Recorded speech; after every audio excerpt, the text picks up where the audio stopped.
राष्ट्रीय संत चिन्मयानंद बापू ने कहा कि ब्राह्मण और तुलसी के पौधे की हमेशा कद्र करनी चाहिए। उन्होंने अपनी कथा के जरिए ब्राह्मण और तुलसी का महत्व विस्तार में समझाया। चिन्मयानंद बापू गुरुवार को रोहता स्थित पीएस गार्डन में श्रीमद् भगवत कथा के 5वें दिन प्रवचन दे रहे थे।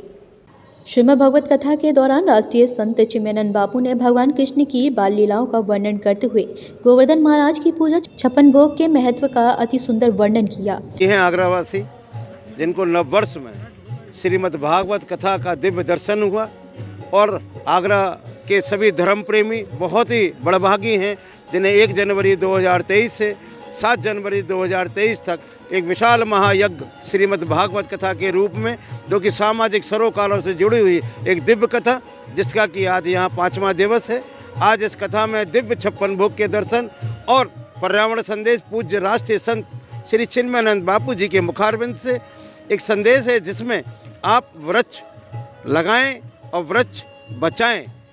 अमूमन जहाँ जहाँ भागवत कथा होती है वहाँ सिर्फ कथा ही होती है, लेकिन गोयल साहब का जो प्रण है कि कथा के साथ साथ हमें समाज की भी सेवा करना है, हमें ऐसे लोगों का भी ध्यान रखना है जिनको आवश्यकता है और किसी न किसी आवश्यकता की उनकी पूर्ति हो।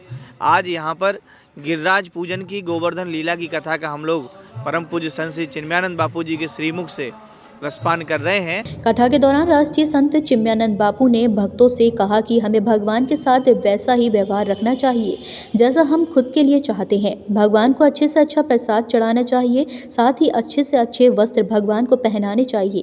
ब्राह्मण को भी अच्छे वस्त्र और अच्छी वस्तु दान देनी चाहिए। भगवान की भक्ति में कंजूसी करने वाले भक्तों के भाव को भगवान भी समझते हैं।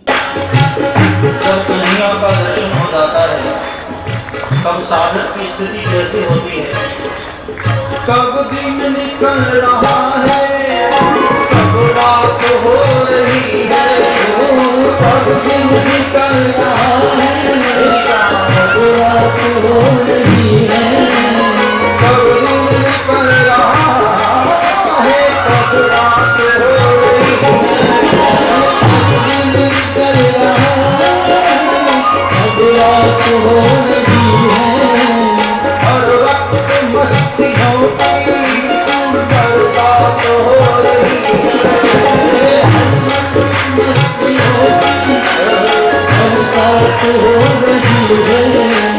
कथा व्यास ने कृष्ण जन्म कथा के बाद कथा को आगे बढ़ाते हुए पूतनावत यशोदा माँ के साथ बालपन की शरारतें, भगवान श्री कृष्ण का गोप्रेम, कालियानाग मानमर्दन, माखन चोरी गोपियों का प्रसंग सहित अन्य कई प्रसंगों का कथा के दौरान वर्णन किया।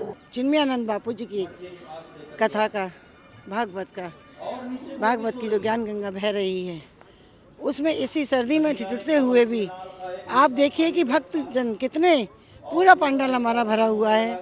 आज कथा का 5वां दिन है, जिसमें कन्हैया की बाल लीलाएं और यशोदा मैया की बधाइयों के गुणगान चल रहे हैं।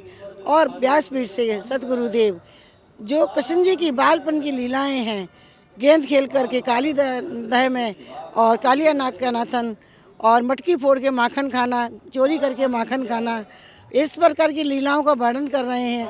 कथा के दौरान राष्ट्रीय संत चिन्मयानंद बापू द्वारा बीच बीच में सुनाए गए भजन पर श्रोता झूमते हुए नजर आए।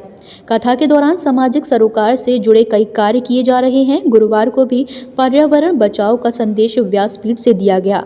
इस दौरान भक्तों के बीच तुलसी के पौधे का वितरण किया गया। राष्ट्रीय संत चिन्मयानंद बापू ने भी घर में तुलसी के पौधे का महत्व भक्तों को समझाया।